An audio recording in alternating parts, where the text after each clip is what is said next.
Well, I was moaning a bucket full about this phone yesterday. Pointless messages, yeah, it does generate loads of them.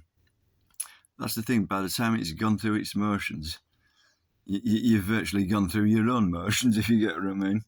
It's just down to 9. Yeah, it's well, 120 quid. It's not cheap for a phone, really, is it? A lot of people couldn't afford that. And it was a cheaper one of these that I threw at the telly and smashed the telly. I regret that, but yeah, I mean, I'm struggling at the moment. It's really difficult without Dad.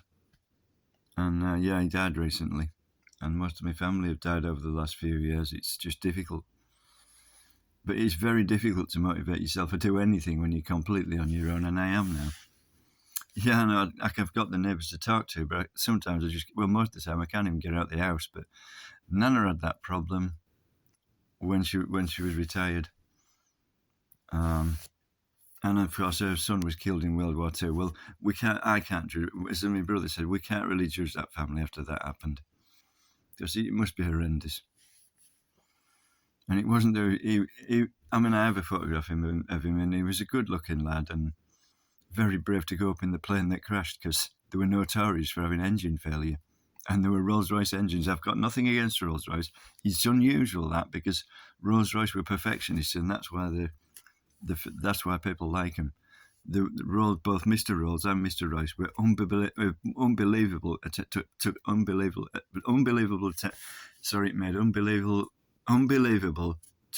don't know. They were unbelievable at their attention to detail, and that's why the cars were so good. But I mean, you just don't expect a bad Rolls-Royce aero engine.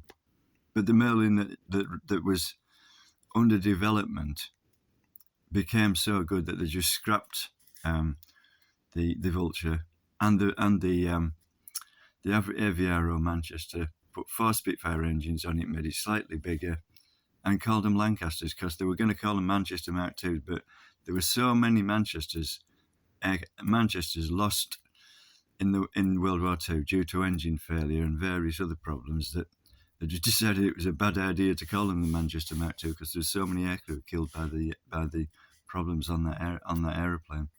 And I watched a video about it, and it's unbelievable.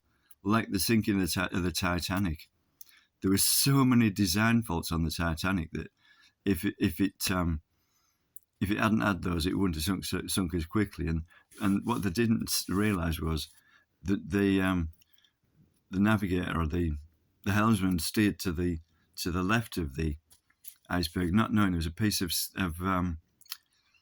ice jutting out, very sharp ice jutting out just under the waterline, which was the worst place it possibly could be. If he hadn't steered to either side and hit it head on, it would have just bent the bows and the ship wouldn't have sunk. I mean, how unfortunate is that? And if it steered to the right, it wouldn't have hauled the ship.